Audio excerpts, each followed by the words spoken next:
the Oaks, a house in the country which I rented for the summer. As an author, I write tales of mystery and murder. But the things that happened in this house were far more fantastic than any story I've ever had published. I brought a staff of servants from my city apartment, and my maid, Lizzie Allen, who had been with me nearly 20 years. Lizzie? Yes, Miss Cornelia? Is the car ready? It's at the door. Look, Miss Cornelia, them servants you brought from the apartment are talking about walking out on us. Really? Well, I know they don't like it here, but I didn't think it was that bad. Well, they've been hearing things about the killer that the police call the Bat and the murders that he committed here this past winter. Now people are saying that he's back again. Well, how can they be sure of that? Has he committed another crime? No, not yet, but that ain't saying that he won't. Here's something else. You've heard about the bats they have here. Animal bats, the kind that fly. Yes, yes. Look what it says in this magazine. This is a report from the State Health Department, and it says some of them bats is rabid. Well. And that ain't all. Now... Drive directly to Zenith Bank, Warner. I'm afraid we'll have to hurry. It's near closing time. I'll get you there, Miss Van Gorder.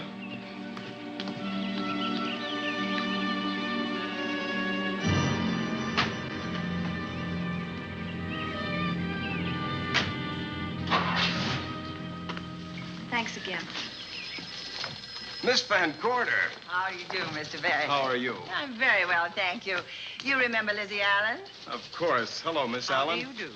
So you're spending the summer with us again? Yes, yes. I've leased the Oaks, the home of your bank president, John Fleming. I heard you had. I was surprised. Why? Is there something the matter with it? No. I was surprised because Mr. Fleming said he would never rent it. Oh? Well, I rented it from his nephew, Mark Fleming, who has the real estate office here. He said his uncle would be gone the entire summer. Well, that's right. Mr. Fleming's in the North Woods now with his physician, Dr. Wells. Oh, pardon me. Dale, I want you to meet my wife. We were married at Christmas time. That must have been nice. Believe me, it was. Oh, here she is. Oh, dear. My wife, Miss Van Gorder, Miss Allen. How do you do, Mrs. How do you Bailey? do? Cornelia Van Gorder. Yes.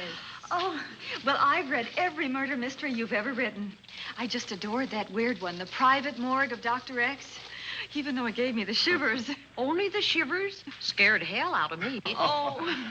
Well, I really mean that Miss Corney killed them off in that one. When you refer to my books, please don't call me Miss Corney. Pardon me, Mr. Bailey. Mr. Hines is here to see you. Oh, yes. Excuse me, please. Don't be strangers now. No, Oh, no, I we should won't. say not. Oh, so you're a bride. Well, not quite. Not since Christmas. You know, I'm sure I've seen you. Well, I used to be my husband's secretary here in the bank. Of course I remember. May I welcome our most distinguished visitor back to Zenith? Oh, that's very charming, but, Lieutenant Anderson. Lieutenant Anderson, of course. Chief of Detectives of the Zenith Police Department. This is Miss Allen. Miss Allen. How do you do? Lieutenant Anderson is one of our favorite citizens. He's on the bank's board of directors. Not bad for a policeman. You must have made a good thing of it. Well, I saved my money, if that's what you mean. It's near closing time, and I've got some business in the safe deposit vault. Please come and see me, Mrs. Bailey. Oh, I'd love to. And you, Lieutenant. Thank you. Goodbye. Goodbye. Nice to meet you. My, what a charming woman. She moved into the Oaks just the other day. That house is a proper setting for a writer of mysteries. Oh, it certainly is. Vic, what's the matter? Come in here, both of you.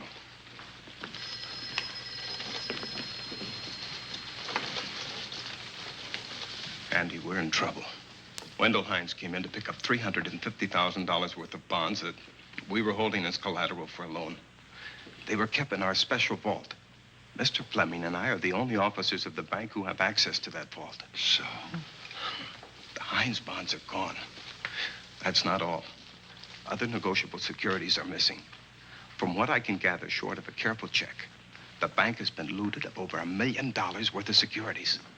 You'll have to notify Fleming. Wish I could talk to him. Unfortunately, he and Dr. Wells are deep in the woods. They can't be reached by phone.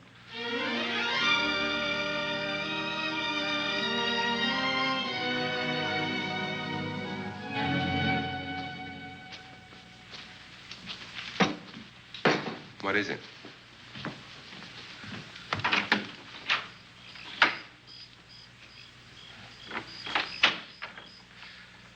I thought I heard someone on the path coming from the lake. Had an idea it might be that guide of ours. Oh, Sam won't show up until morning. It's a 20-mile canoe trip from here to civilization. 5 will get you 10. Sam has a message for me. I thought you told him at the bank not to bother you. I did, but they'll bother me. Doctor, Yes, John. what would you do for $500,000? Anything short of murder. Why not murder? Too messy. Too great a risk? For $500,000? Yes. I pinched $1 million from the bank. Well, I'm not kidding. I embezzled it. Not that I think you wouldn't do it if you thought you could get away with it. I got away with it. I'm not talking about currency. I took negotiable securities that could be converted into cash. I have the cash in 10s, 20s, and 100s. Well, I'm your doctor, not your lawyer. Why tell me this? You'll find out why. Who's going to take the blame for the robbery? Bailey, the cashier. They'll never suspect me. I like Bailey. Well, so do I. I love the guy. I gave him his first chance. He has a lovely little wife. Charming girl. Was the best man. Where's the $1 million? In my family's tomb in Zenith. In the crypt with my father's casket. I don't buy that, John. No? No. You forget that I had you in charge when you were a very sick man. When you raved in delirium. And I heard you talk about a hidden room. Now, where else could you put a hidden room except in that mansion you built? That white elephant you call the Oaks. Look, everyone knows I have a bad heart. Now, who would doubt it if you wired the bank directors that my heart had failed? That I had fallen from a great height here in the woods, and that I was badly smashed up. You could ship the body back for burial and instruct them not to open the casket due to the condition of its contents. Well, you realize, of course, that we'd have to have a body to put in that casket, which means that we'd have to deal with an undertaker at this end. Of course. Well, where do we get a body? Couldn't we provide one of our own? How about Sam? Sam, our guide? Sam weighs about as much as I do. He's practically a hermit. He wouldn't be missed for a long time.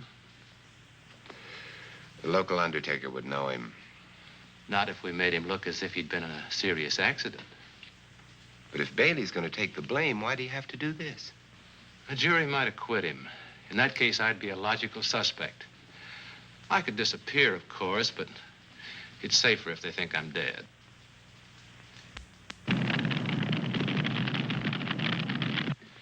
What if I don't go for this deal? In that case, it would be too bad. You mean you'd kill me? What else could I do? Now that I've told you about the $1 million, I'd say you were shot in a hunting accident. Now, look, Doctor, if you can find another body instead of Sam's, it's all right with me. There's $500,000 in it for you. I'll do my best. I smell smoke. So do I. What's that noise? Look, Doctor, the woods are on fire. It's coming this way. We've got to get out of here. Out the back way. We will. As soon as I provide that body we were talking about.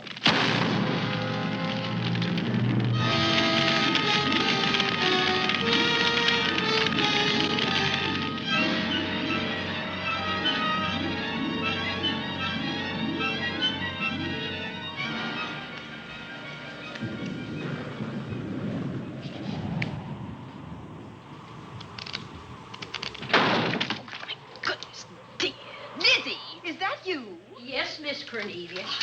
There's a storm coming up, and it's gonna be a snorter.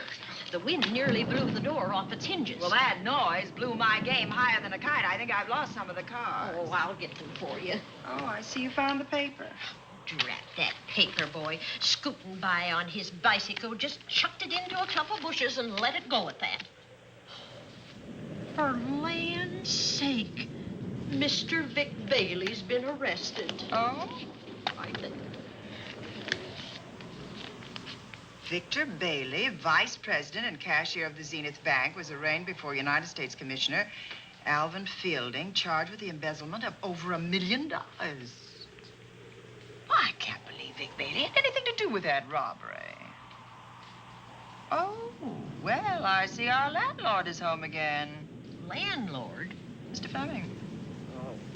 Dr. Malcolm Wells is back in town with the body of John Fleming, president of the Zenith Bank, who was killed in a forest fire.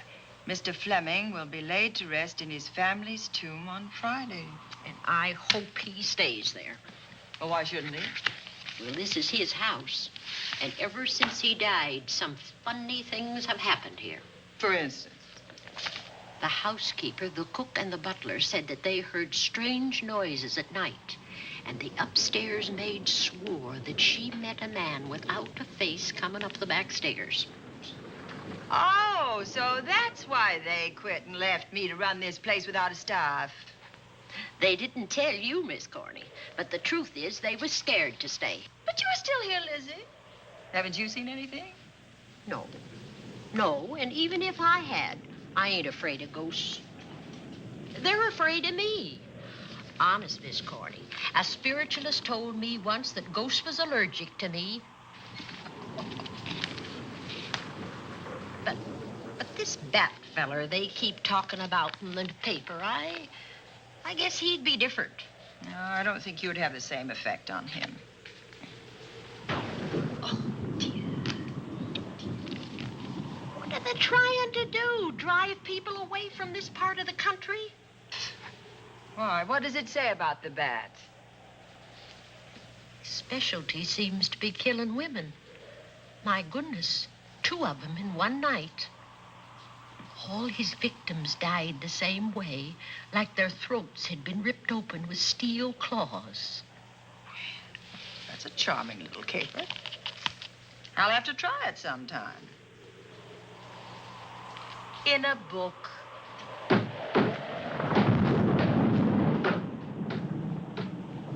That ain't nothing, just something bumping against the house.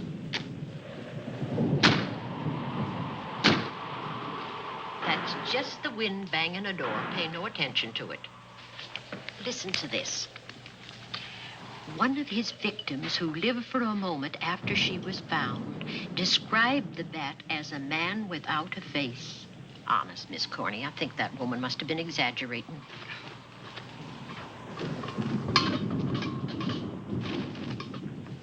That's just that heavy tapestry at the top of the stairs. I know. I've heard it before on a windy night.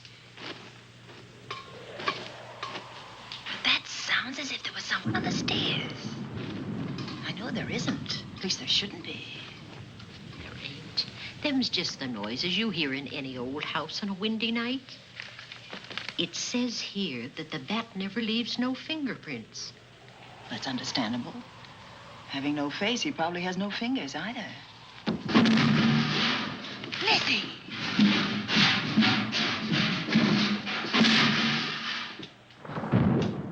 And that, I suppose, is the cat dropping its dentures.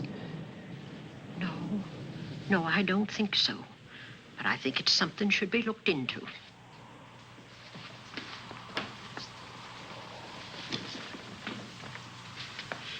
Now, who chucked him down here? The wind, I hope. There must be a window open up there. No, Lizzie. Let him lay. Let him sleep it off. I hope the power lines don't go down, put the lights out. Now, we'll check the windows in the living room and draw the curtains, and then we'll go to bed. Yes, ma'am.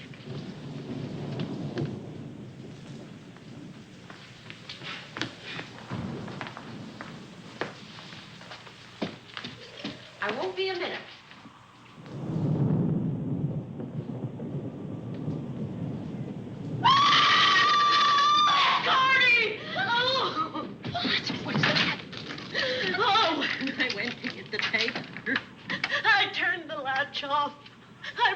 to turn it on again. He's out there.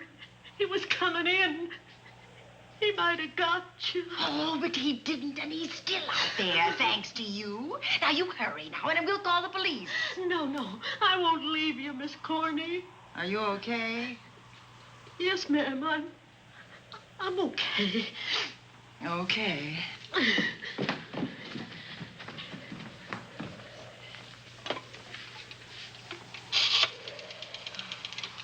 Operator?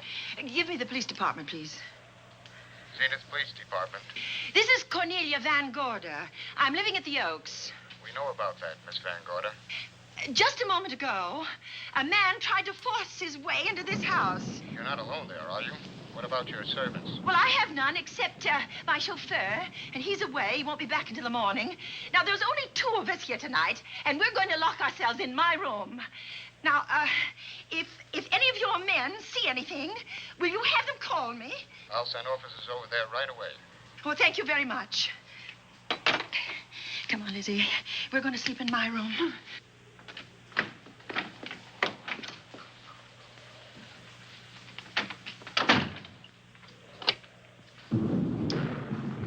Well, nothing can get at us in this room now. I think this door seems good and solid. Like the door to a tomb.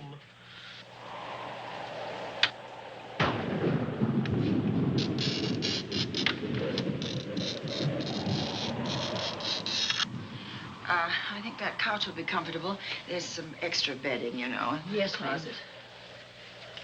Let's see now.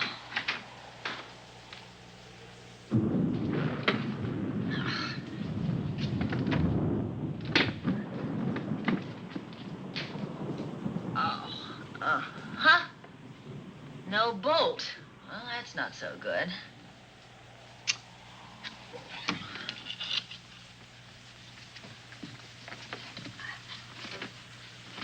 What's that for? That, my good woman, is a booby trap. If anybody tries to open this transom, this will be knocked off, and we'll hear it fall.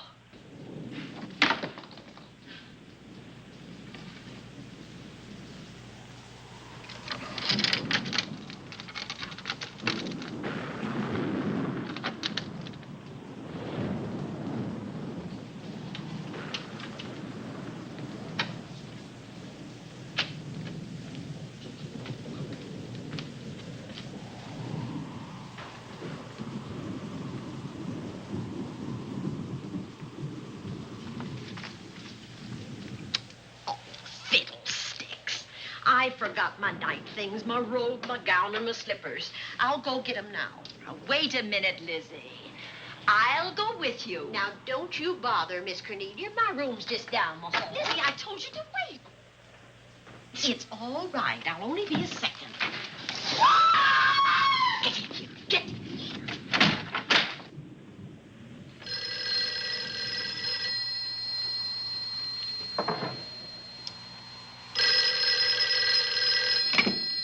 Yes? Miss Van Gorder? Yes? Zenith Police Department. There's a police car just outside your house, and the officers in it have reported that there's no sign of a prowler anywhere on the grounds. Oh, the man's inside now. He's in the hall, just outside my bedroom. Have your men break through the kitchen door and search this place from top to bottom. Okay, Miss Van Gorder. Sit tight. I will. I have a gun, and I know how to use it.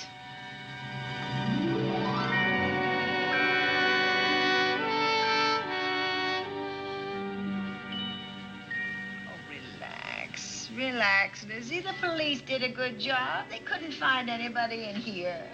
But we both saw him, Miss Cornelia. All right. So he got away. But there are men on guard outside, so just try and get some rest. There's nothing can get at us here.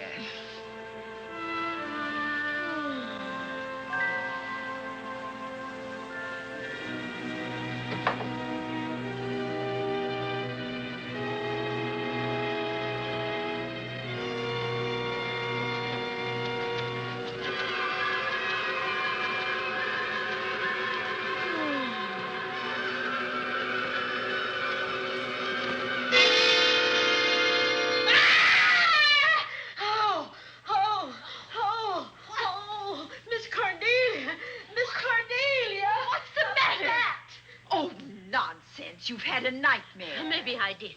But there was a bat in it, and it bit me. It flew in that closet. Oh, good gracious, Lizzie, you're right. Oh.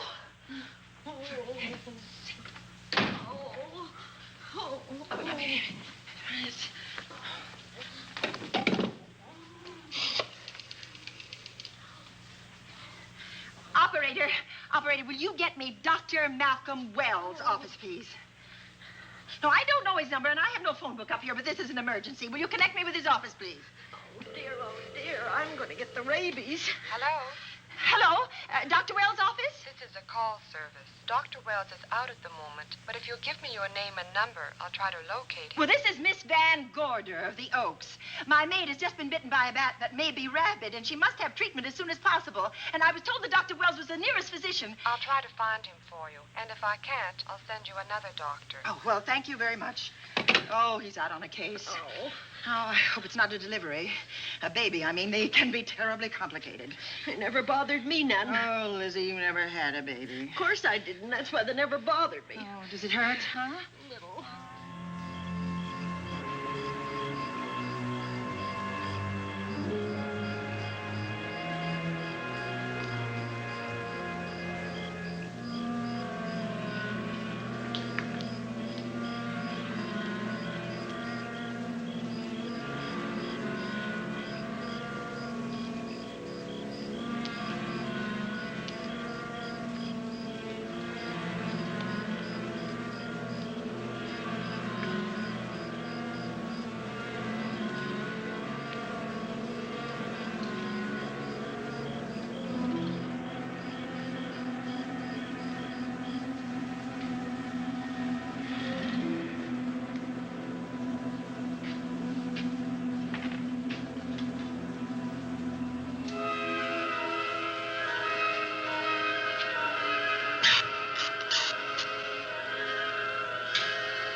Dr. Wells?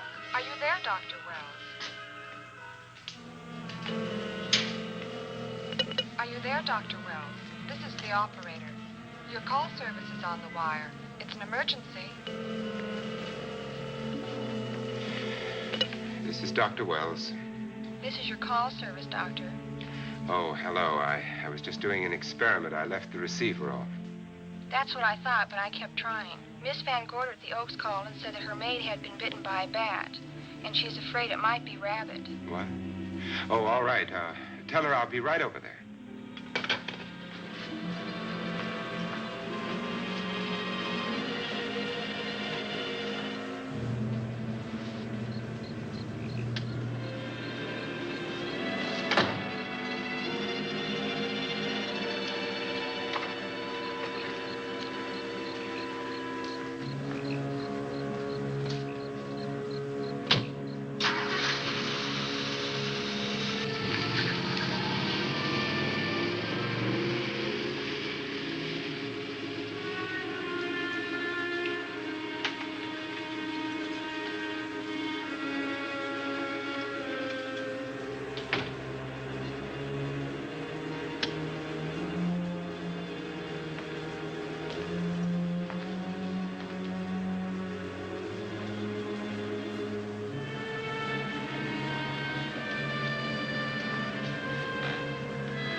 Who's there?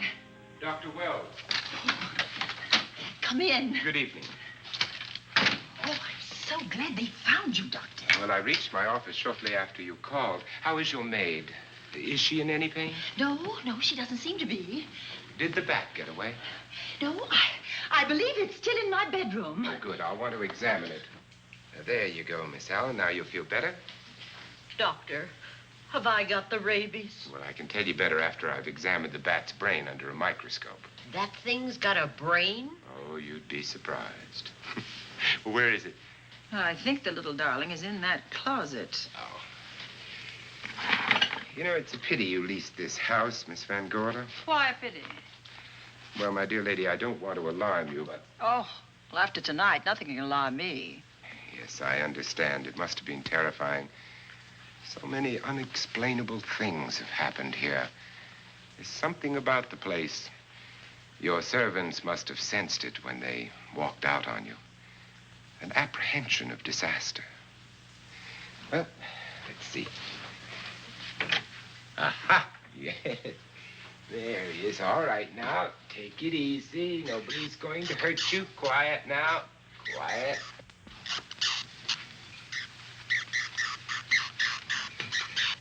He looks quite normal. Doesn't seem to be sick at all. Oh, ain't that nice? I've been worried about him. Well, you should be. From his appearance, I'd say that he doesn't have any infection. In which case, you've had a narrow escape. Now, you take one of those tablets I left for you, and I'll guarantee you a good night. And I'll drop in on you tomorrow. Oh, thanks for everything, Doctor. Now, don't worry. I can find my way out. Oh, I know you can, but do let me help you. Oh, don't forget that once I'm gone, you'll have to climb those stairs alone. Oh, I'm all right. I'm armed now. Can you shoot one of those things without shutting your eyes? Oh, Doctor, there are guns in every book I've ever written. I don't write about things I'm unfamiliar with. Lock the door, Lizzie. Good night. Yes, ma'am. Good night, Doctor. Accident? No, the wind blew him down. Oh. I think. Oh. Did you know that young Mark Fleming leased you this house without notifying his uncle? No, I didn't. Well, it doesn't matter now. John Fleming is dead and Mark's his heir. But if John were alive, he would warn you to leave here, Miss Van Gorder. Really? Yes. It's been a tragic place for anyone who ever lived in it. Well, good night. Good night, Doctor. Who's out there? Nobody you need worry about, Doctor. Oh, it's Andy. Oh. That's right. Oh, good evening, Miss Van Gorder. Good evening, Lieutenant. Somebody sick here? My maid was bitten by a bat. Oh? A rabid bat? Well, I'll know for sure when I get to my lab. I caught the bat. It happened indoors? In my bedroom, yes. How'd it get in? Well, there are many ways a bat could get in a house. You ought to know.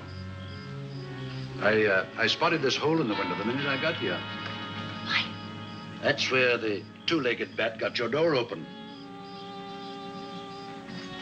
Miss Van Gorder told me that she phoned headquarters at Zenith. Yes, I phoned twice. The second time was after the prowler got in the house. Weren't you at headquarters, Andy? No, but they contacted me. An officer came and searched the house from top to bottom, but they couldn't find the bat. You better have this window fixed tomorrow. Oh, yes, I certainly shall. Yes, and I'd better be going. I'm due in surgery at 8 o'clock in the morning. Good night. Good night, Doctor. There'll be a man patrolling the grounds all night, Miss Van Oh, Gorder. thank you. And nobody inside, Andy? Why should there be? Well, how do you know but what the bat is hiding somewhere in the house? I'm quite sure he isn't in the house, Doctor. Not now. Good night. Good night.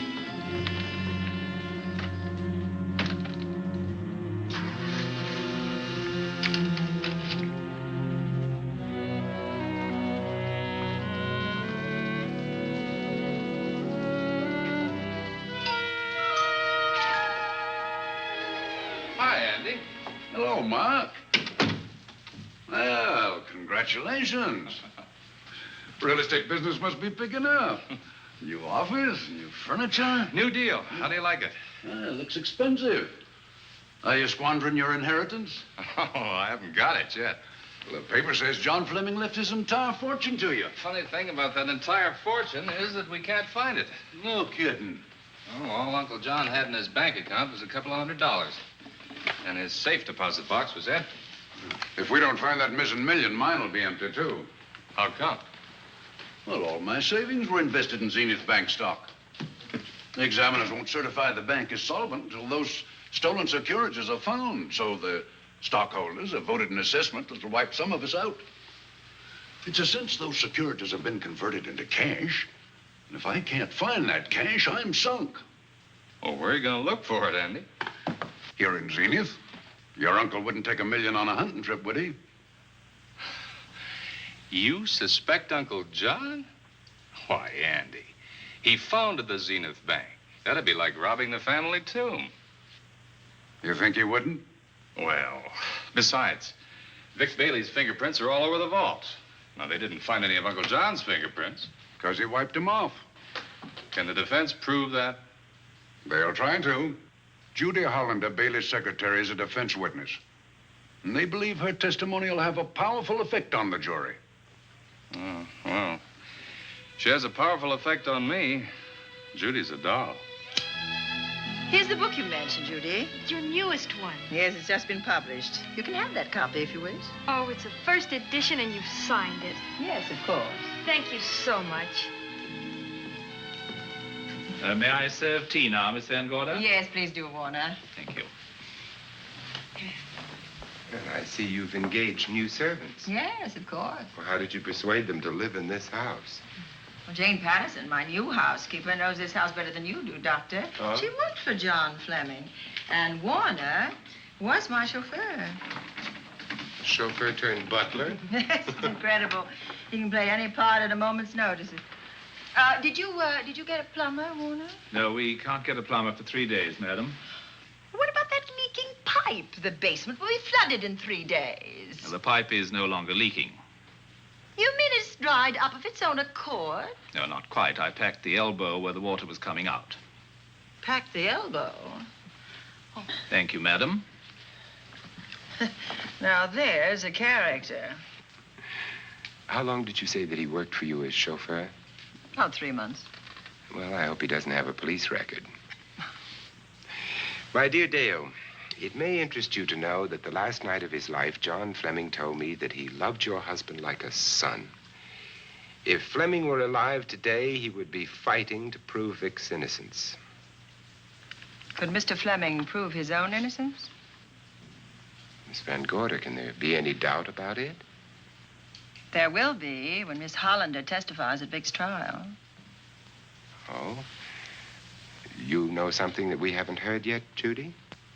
Something I saw with my own eyes. She's not permitted to say what it was. My dear girl, I wouldn't think of asking her. But let's assume for a moment that Fleming did steal the $1 million. Now, what would he do about it? Where is it? Hidden someplace where he could lay his hands on it without getting caught in the act. Now, if I was writing this, instead of living in the middle of it, I'd hide it right here in this spooky old house. Under a loose floorboard or up a chimney? If Mr. Fleming had the nerve to steal $1 million, he'd make his plans well in advance. I'd say he'd prepare a place to hide it. Possibly when this house was being built. Now, I rented this place from Mark Fleming, his nephew. I wonder if he'd have the floor plans. I'll ask him. Yes. Lizzie, will you bring Mrs. Bailey the phone? Oh, you ask him now. His number is Summit 7537. Oh, thank you, Lizzie. Summit 7537. Not bad, eh, Andy? That means new business. Now, you see, somebody wants to buy a house. Mark Fleming speaking. Oh, hello, Dale. Well, hang on a minute, honey, while I see if I have him. It's Dale Bailey, all excited. Miss Van Gorder wants to know if I have the floor plans of the Oaks. Now, what would she want with the floor plans? Well, she suggested to me that your uncle might have hidden the bank loot there. Are the plans here? Well, they're somewhere in the house itself. Wait a minute, there is a place where Uncle Johnny might have kept those blueprints. What place? Well, I heard him talk about it a good many years ago. I can't be sure of the exact location. Anyway, I don't think the old boy had the guts to steal $1 million. But if I find those plans, I'll let you know, Andy. Hello, Dale. Look, honey, I haven't seen those plans since I was a kid, but I'll come over tonight and maybe we can find them. Thank you, Mark. We'll expect you. He seems to think they're here in the house somewhere. He's coming over tonight. Well, that's good. Dale and Judy are my house guests for the weekend. Would you like to have dinner with us tonight? Oh, no, thank you. I couldn't. I still have a few calls to make. You know, if Judy's testimony is going to clear Vic Bailey and implicate John Fleming, others may get the idea that there's buried treasure in this house. Don't even mention your testimony until you're actually on the stand. Oh, I won't. That's a smart girl, Judy, and a very lovely girl. Well, good afternoon, ladies. Goodbye, Doctor. Dr. Wells. Come on, girls, let's go.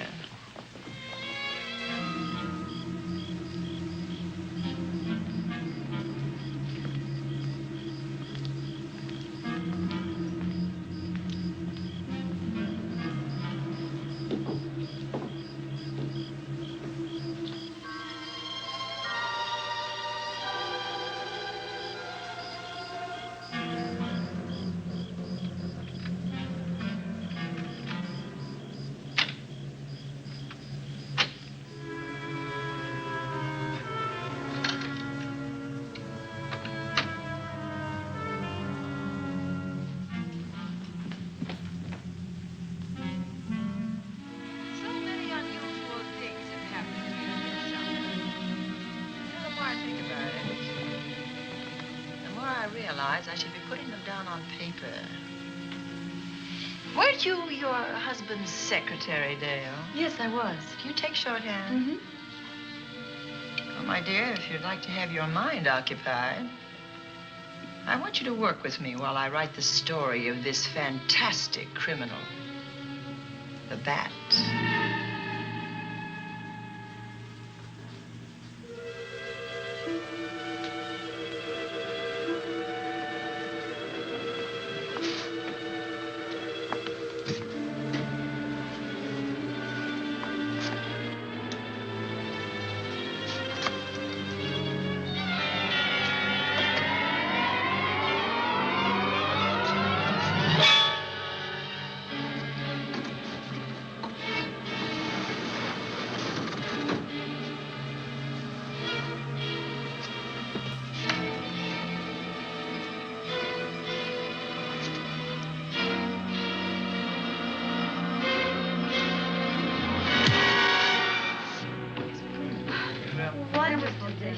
Thank you. It's really nice. Good dinner, Lizzie. As usual. Wonderful. Oh, what a lovely piece of silver. It's an original, isn't it? Yes, they still use them in England for buffet breakfasts. Some hot water in the bottom. Keeps your kippers hot, your sausages, and your scrambled eggs. Interesting. It's very useful. Really nice.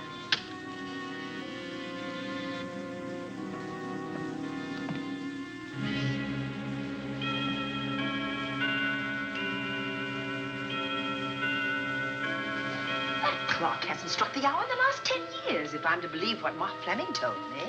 Why is it angled away from the wall like that? I don't know. Somebody must have moved it. Lizzie, very likely when she was dusting. Wait a minute. Did you know there's a door in this paneling? No, I didn't.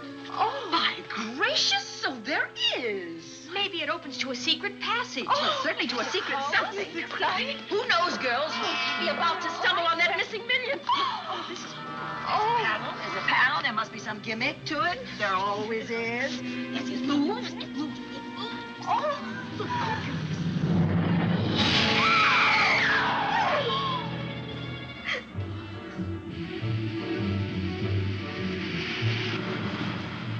Calling car 11. Calling car 11. Proceed to the Oaks in Zenith Township immediately. A homicide has been reported. Okay. Proceeding to the Oaks. Notify the county coroner, Dr. Wells. Tell him to come to the Oaks at once.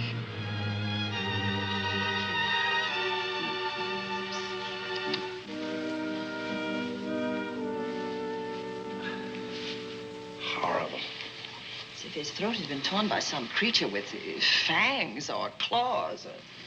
That's his sign. We found it on the others he killed. I'd hoped those reports that he was up to his old tricks again were pure imagination, but apparently they're based on fact. He's come back. Back to the scene of his kills. Yes, that's who I mean. That's who did this. The bat. Who found Mark? We all did. And it's Dale and Judy and I. Lizzie was in the dining room. This is my new housekeeper, Jane Patterson. You know, she worked for John Fleming. I know her. Where were you, Mrs. Patterson? In the kitchen, cleaning up. I cooked the dinner tonight. Did you know that the secret closet was here? No. It was behind the grandfather's clock. Well, it was I who found it, really. Noticed the clock had been moved and the door wasn't quite closed. I'll get it.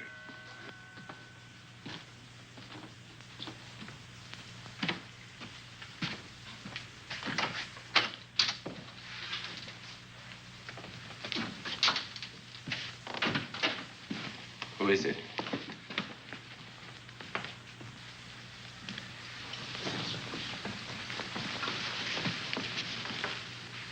Mark Fleming. As coroner, you saw the same wounds on the others. How long's he been dead? Oh, I'd say about a half an hour. Do you believe it was the bat? That's a bat's trademark. Perhaps he's still in the house. That's possible. Why should he be?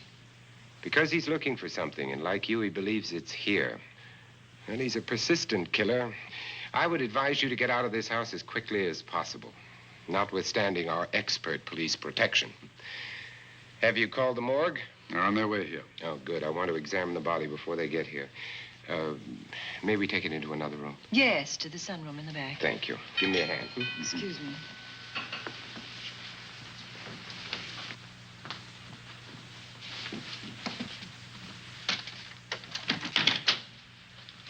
Oh, Warner, where have you been? Well, madam, has it been an accident? There's been a murder. Mark Fleming, the young man from whom I leased this place, was killed here tonight. They know who did it? Well, they believe it was the bat. I'm sorry I had to use the front door, Miss Van Gorder, but I forgot my keys, and when I rang the bell at the kitchen door, there was no response. Oh, this is Warner, Lieutenant. He's my butler. He was my chauffeur. Why'd you promote him? But it's very difficult to find a butler. They don't like service in the country. Have you been a butler before? I've served in many capacities, sir, but this was my night off, and I forgot my keys. I heard that part. What time did you leave the house tonight? Oh, about 6:30. I had dinner at Wiley's Roadhouse. Can you prove where you spent the rest of the evening? I can try. Try hard. And don't leave the house. I'll get to you later. Very good, sir. I shall be in my room, Miss Van Gorder, if you need me. Yes, Warner. Surely you don't think he's... Warren and I have met before. I can't recall where or when, but I will.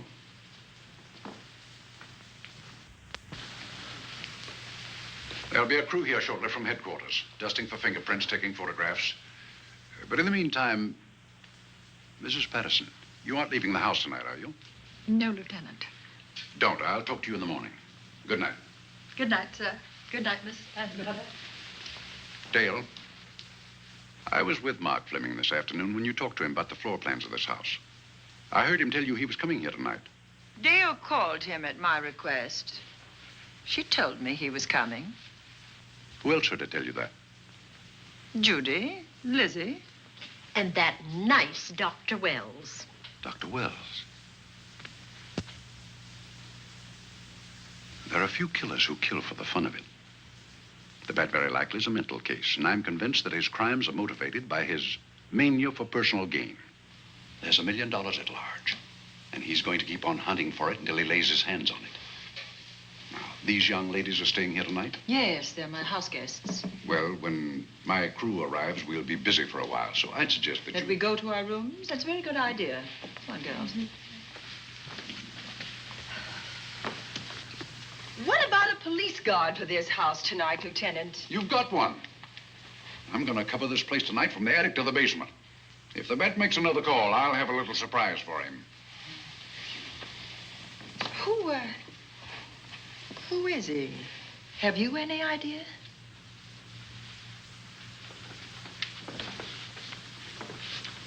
He could be anybody. So far, there are clues to his identity, but nothing we could take before a jury. I'm afraid we must look higher than the criminal world. He may be a merchant, lawyer, doctor, scientist, one of the pillars of his community. Ladies, lock your doors tonight. Stay behind them. I promise you you'll be safe. Good night. Good night, Lieutenant. Good night.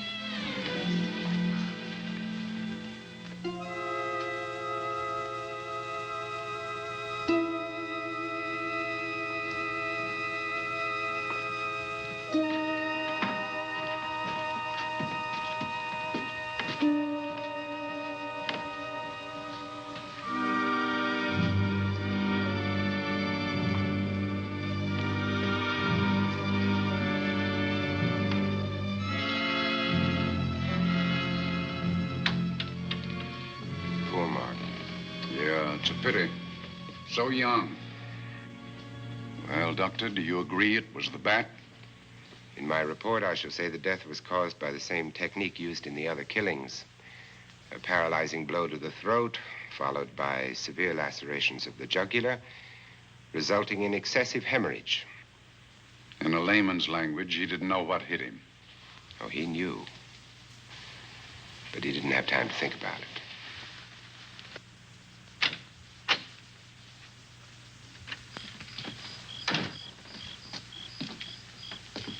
Staying here tonight, Andy?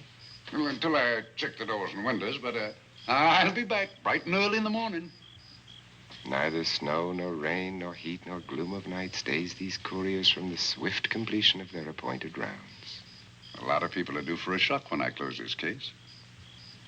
Yes, I'm sure they are. Good night, Andy. Don't get hurt. Good night, Doctor.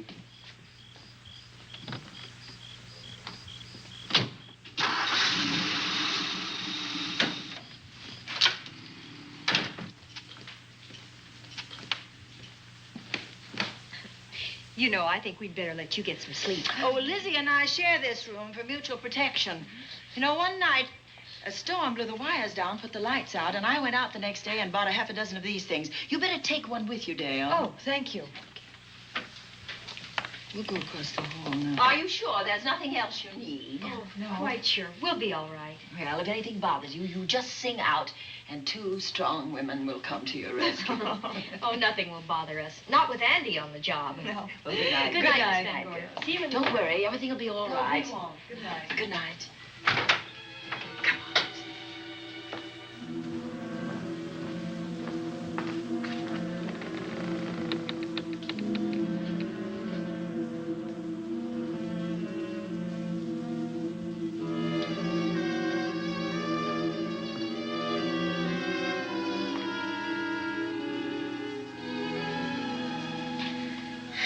I don't think I'll sleep tonight. Me neither. All I can see is poor Mark Fleming staring at us. I thought that when people died, their eyes closed, as in sleep. Don't think about it. I'll bet you're thinking about it. No, I was thinking of my poor husband sleeping in jail tonight. Oh, Judy, I love him so much.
noise?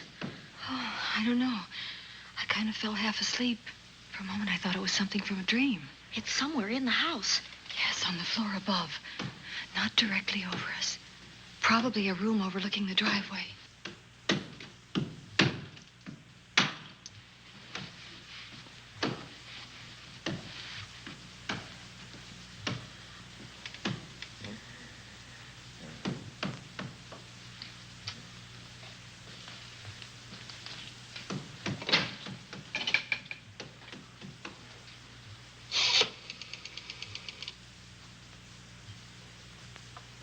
Should we call Miss Van Gorder?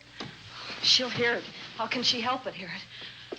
Oh, besides, we don't want her to think we're a couple of hysterical women. Well, I'm about to become one. Oh, I dear. had it for one night. Dale, you're not going out in that hall. I want to know what's happening up there. But Lieutenant Anderson said if we stayed behind our locked doors, we'd be safe. Vic isn't safe locked up in that jail. Suppose that stolen money is in this house. Mark Fleming seemed to think it was. Maybe that's what somebody's looking for. Oh, for heaven's sake, don't you hear that awful noise up there? Now, Lizzie, you've just got to stay awake. The house phone and the outside phone wires have been cut, and we can't get help. Where's that policeman? Oh, I don't know. Something must have happened to him. Now, go on, get on your robe. Oh, Dale, please don't go up there. I've got to. Think what it could mean to Vic. Now, you stay here. Oh, no. If you go, I go.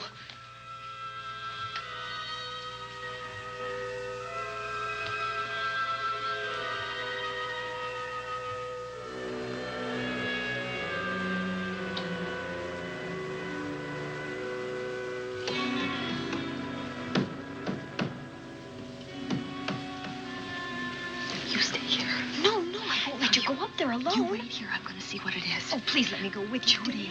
Will you warn me if anyone comes? I'll only be a moment. Now, wait.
Give her to me. I'll look after her.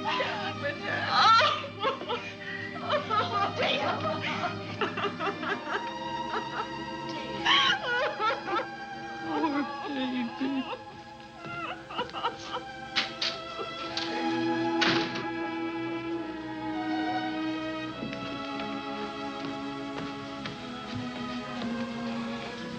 Judy.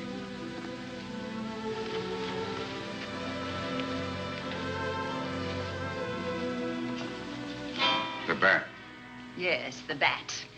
He caught her at the head of the stairs. We saw him rushing down the stairs as we came out of the room. I hurled that after him. I hit him, I believe. I'm going to cover this place from attic to basement, you said. Well, what were you covering when that poor child was murdered? Where were you? I saw a man outside in the grounds. I went out there and hunted him. I heard him in among the trees, and so I followed the sound of him as far as the brook down near the back road. And then I lost him. I'd rather give my own life than have this happen to Judy. But I told you to stay in your rooms and lock your doors and stay there. What was she doing at the head of those stairs? That was my fault. They heard a strange noise, heavy pounding in one of the rooms on the third floor. We all heard it. I wanted to see what it was. Judy, I wish she wouldn't let me go out by myself. I made her stay on the balcony. What about your new butler? Oh, well, he's in his room, I suppose. Oh, Mrs. Patterson. Oh, yes. Did you know what happened here? No, sir, but I heard the screams. I went to call Warner. We have rooms on the same floor, but he wasn't in his room. His bed hasn't been slept in. If Mrs. Patterson heard the screams, Warner could certainly hear them. You're quite right, sir. I heard them. Oh, you did? And where were you? Outside in the grounds. Miss Holland has been murdered. No. Oh, so you're surprised. Shocked. Well, I've seen better performances. I remember you now. Your name's not Warner. I've got a circular in my office with your picture on it. The Chicago police not so long ago were hunting for you in connection with the robbery. You're right again, sir. And they found me and they tried me and I proved my innocence and I was acquitted. That could have been a lucky break. Where were you when this child was killed? I told you before, sir. Outside. What were you doing there? I was following you. I saw you leaving the house, and it seemed that you were hunting someone. I thought you might need some help. Oh, yes, sir. I followed your flashlight down through the trees. Then it disappeared. And then suddenly, as I was staring out into the darkness, I was struck by something on the back of the head. The next thing I knew, I was lying on the ground. I realized I'd been knocked out. I wish you had been knocked out. But then we'd have found you with your mask still on your face. You were hit here in this house with this poker as you were rushing down those stairs after that child was killed. Oh, no, sir. You can't pin this on me. I'm not the bat. I've never killed. I couldn't kill. I won't take the rap for this.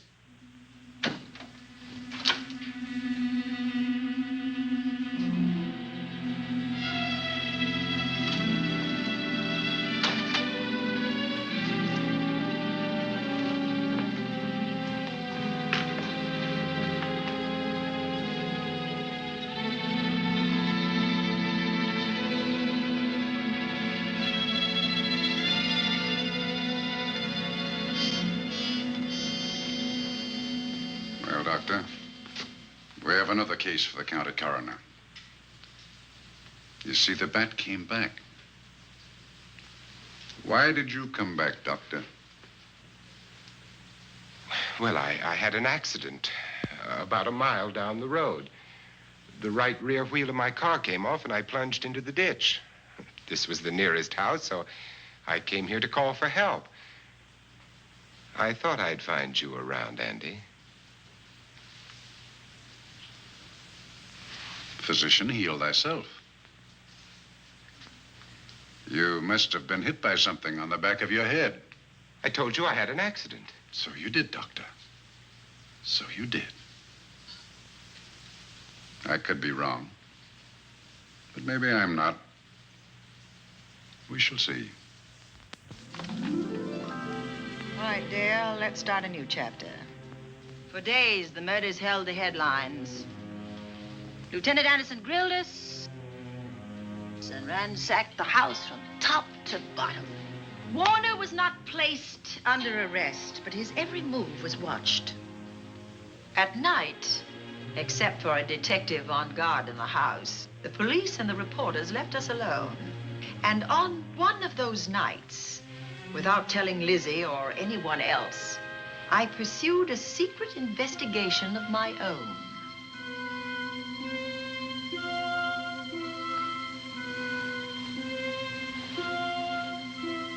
It was in an empty room on the 3rd floor where we kept our trunks and other things.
Put him up, Pat.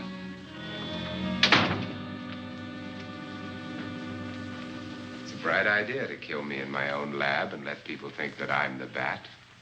But you had to kill me first. What was it to be, ambush? And clever as you are, you're not smart enough to do that. Nor were you smart enough to find the money, though you came quite close to it. But I know where it is. And when you're dead with that sign pinned on your chest, I'm going to collect it and live happily ever after. He destroyed himself. How true that will be. Well, goodbye, Bat. Here's a serum that will heal you whether you're rabid or not.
Something's wrong.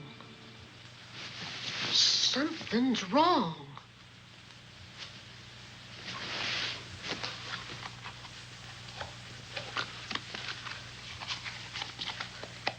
Miss Cornelia.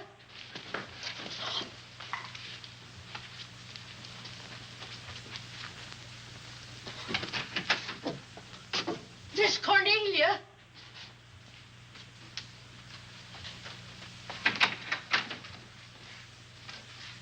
Now, where would she be going at this time of night?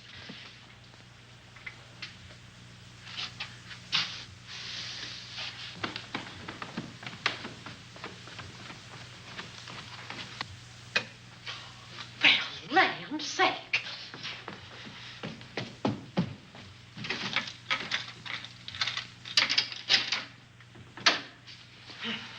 I never. Oh. Mr. Davenport. Mr. Davenport.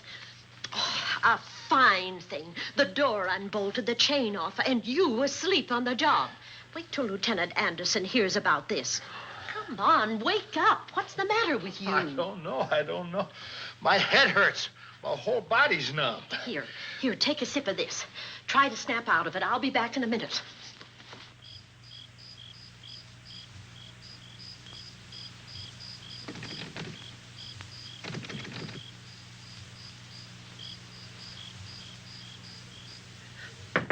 Hurry, will you? It's Lizzie. I'm terribly worried. I can't find Miss Cornelia anywhere, and something's happened to the policeman. I don't know what. Get Warner. Bring him to the drawing room. Tell him we need him.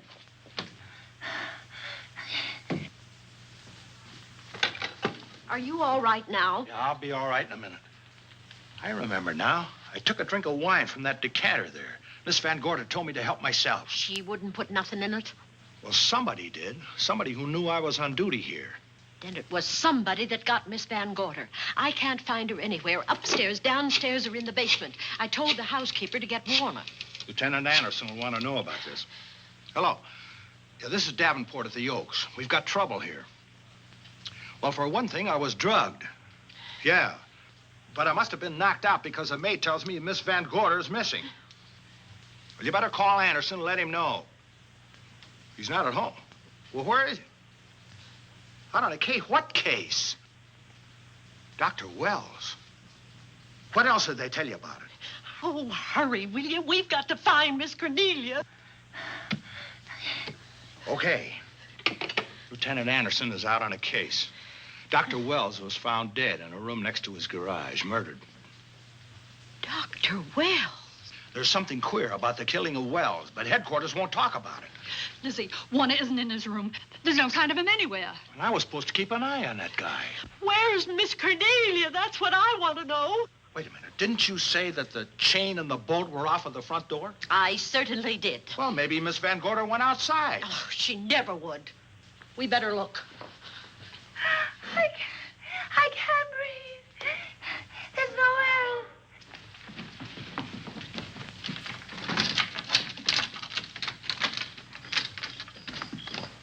Miss Cornelia. Oh, Miss Van Miss Gorder. Cornelia. Miss Cornelia. Miss Van Gorder. Look. There's a light in that room on the 3rd floor. Were you up there tonight? Well, of course I was, but I turned the lights out before I came downstairs. And Miss Cornelia might have turned them on again. That's where we're going to look first. Come on.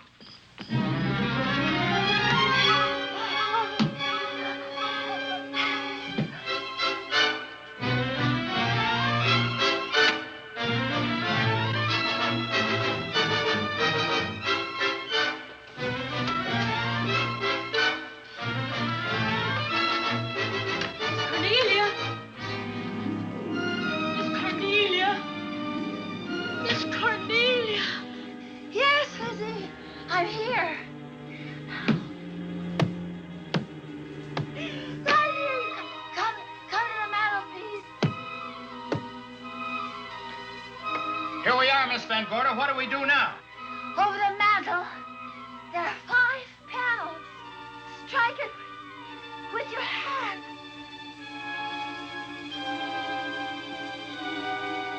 Which panel did you say, Miss Van Gorder? Oh, I can't. I just can't. Miss Van Gorder, which panel? We couldn't hear you. She said strike it. What difference does it make which panel? Strike them all. Look.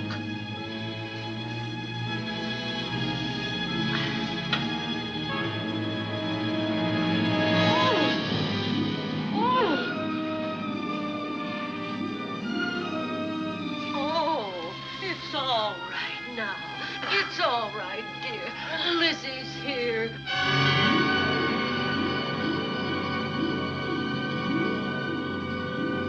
Feeling better? Yes, much better. We'll take you to your room. Oh, no, you won't. I'm going to stay right here. I'm quite all right. Oh, how blessed it is to breathe without an effort. You know, no one knows how sweet the air can taste until someone shuts it off for a moment. That room is just like a box. When the mantelpiece closed, it seemed like all the air was drawn out of it. Look, there it goes again. Let it close. I can open it from in here. There's a control panel behind this blueprint. Electric motor under the trap door here. Once the door is open, you can keep it that way. I believe that the fireplace in this other room opens the same way. And it does. I tried to find this, but I couldn't find it. Yeah, it's back at this blueprint here. Well, it's quite a setup. Too bad we can't open that safe in the same way. Take an expert to crack this box or a shot of nitro. Well, maybe that's what the bat had in mind. Could be. Seems he's on the prowl tonight. Miss Van Gorder, Warner has disappeared. And Dr. Wells has been murdered. Dr. Wells? Lieutenant Anderson's on that case right now. Well, does he know what happened here tonight? They got word to him. He'll be here any minute.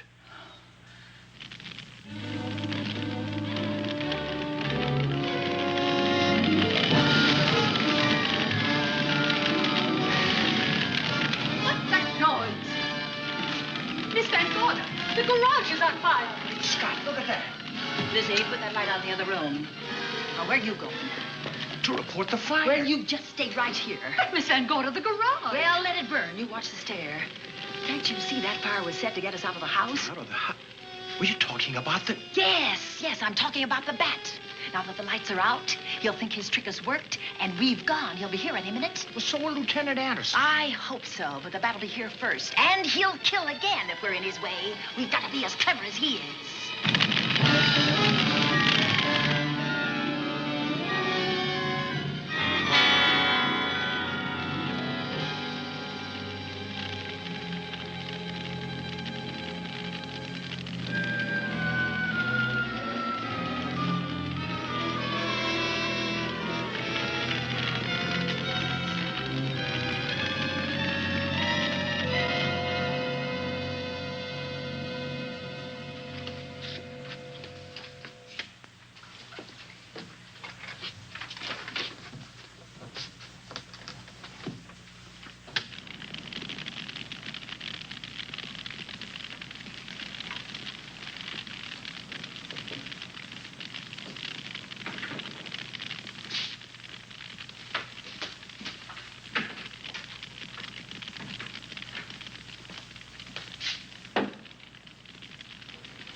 But you'll be safer downstairs. I'll take care of you. Well, the others can go, but I'm going to stay right here.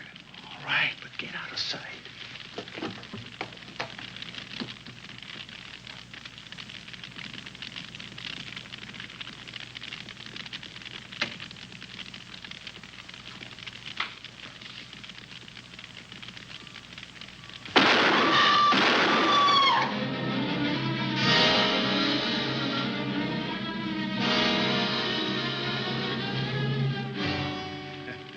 Let's face it, ladies, and get it over with. Others have seen my face before they died, but I'll have to deny you that pleasure. This would make a good scene for your book, Miss Van Gorder, but I'm afraid you'll never write it.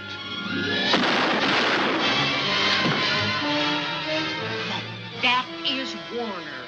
I could tell. You misjudged me, Miss Ellen.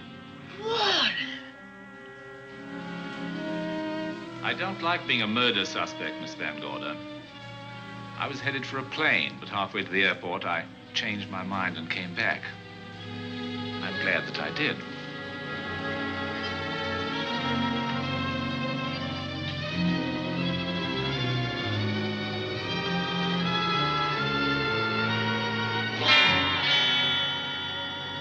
Why, it's Lieutenant Anderson.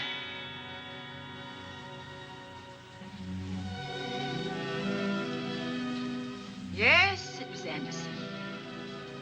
He'd discovered the secret of the hidden room and was waiting to get into it and open up the safe.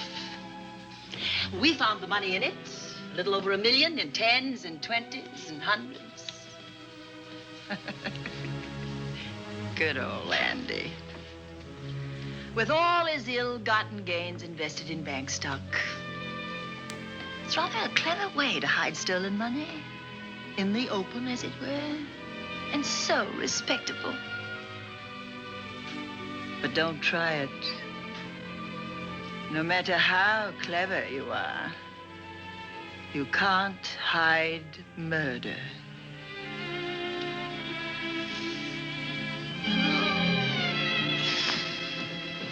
Well, that's it, Dale. That's the end.